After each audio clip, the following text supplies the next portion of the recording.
Perkenalkan, nama saya Emmanuel Marel Simanjuntak, kelas 10 TKJ, Sekolah Tunas Muda Berkarya. Tugas mata pelajarannya Sejarah Indonesia. Materinya Kerajaan Sigasari Tumpel. Kerajaan Sigasari atau Kerajaan Tumpel adalah kerajaan bercorak Hindu-Buddha di Jawa Timur yang terletak di daerah Sigasari, Malang. Kerajaan ini didirikan oleh Ken Arok yang juga menjabat sebagai raja pertama dengan gelar Sri Rajasa Bathara Sang Amurwabhumi pada 1222 M. Masa kejayaan Kerajaan Sigasari berlangsung pada masa pemerintahan Raja Kartanegara yang berkuasa antara 1272 sampai 1292 M.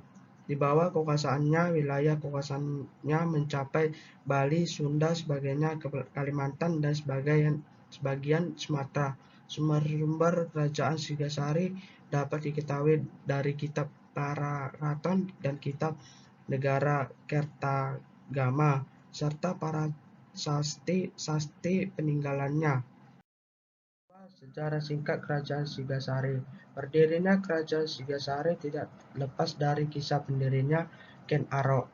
Ken Arok awalnya hanya seorang pengawal Tunggul Ametung, seorang Akuwo camat di Tumapel. Ken Arok kemudian membunuh Tunggul Ametung dan menikahi istrinya yang bernama Ken Dedes. Setelah menjadi Akuwo Tumapel, Ken Arok bersekutu dengan para Brahma untuk menaklukkan kerajaan Kendede. Serangannya pun berhasil hingga memaksa Raja Kertajaya menyerahkan kekuasaan kepada Ken Arok dan kerajaan dipindah ke Sigasari. Ken Arok kemudian mendirikan kerajaan Tumapel yang pada akhirnya dikenal sebagai kerajaan Sigasari.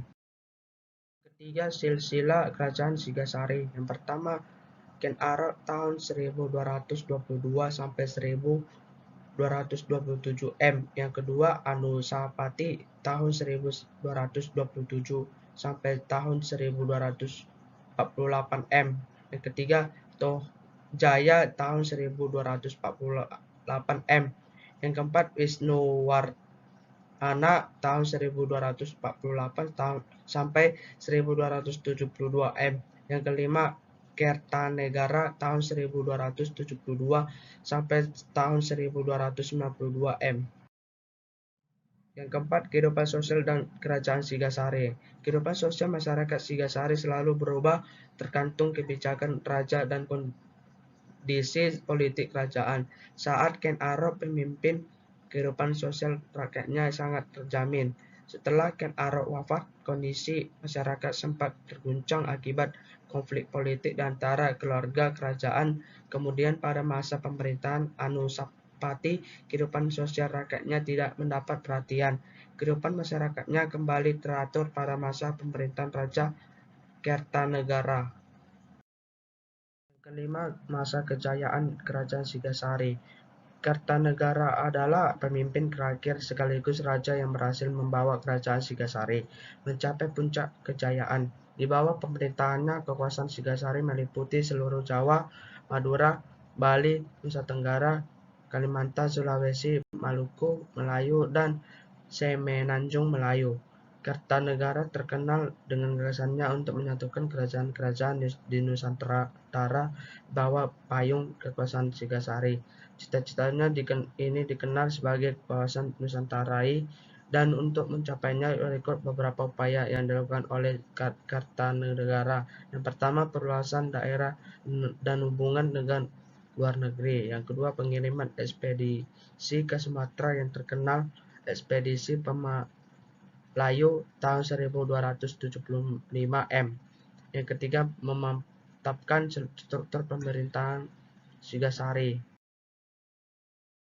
Yang keenam, peninggalan kerajaan Sigasari. Yang pertama, Candi Kidal, Candi Sigasari. Yang kedua, Candi Jago. Yang ketiga, Candi Katanglubang. Yang keempat, Candi Kagenan, Prasasti Sigasari, Prasasti Maklurung. Baru referensi. Yang pertama, Isnaini Dani tahun 2019, Kerajaan Hindu sampai Buddha di Jawa Singkawang, Maraga, Borneo, Tarigas.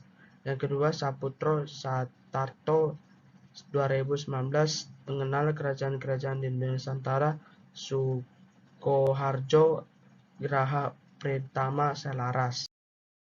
Yang ketujuh, Raja-Raja Sigasari.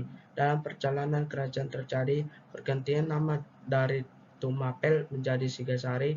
Pergantian nama ini terjadi pada masa Raja kedua berikut.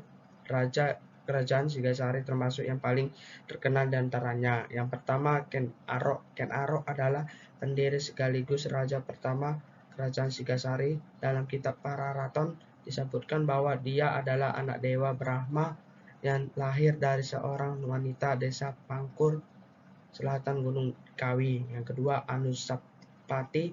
Sepeninggalan Ken Arok, kerajaan diambil alih oleh Anusapati. Ia memerintah sekitar 21 tahun yang lamanya, dari tahun 1227 hingga tahun 1248. Namun tidak banyak diketahui apa yang terjadi selama masa pemerintahannya. Pada tahun 1248, Anusapti meninggal di tangan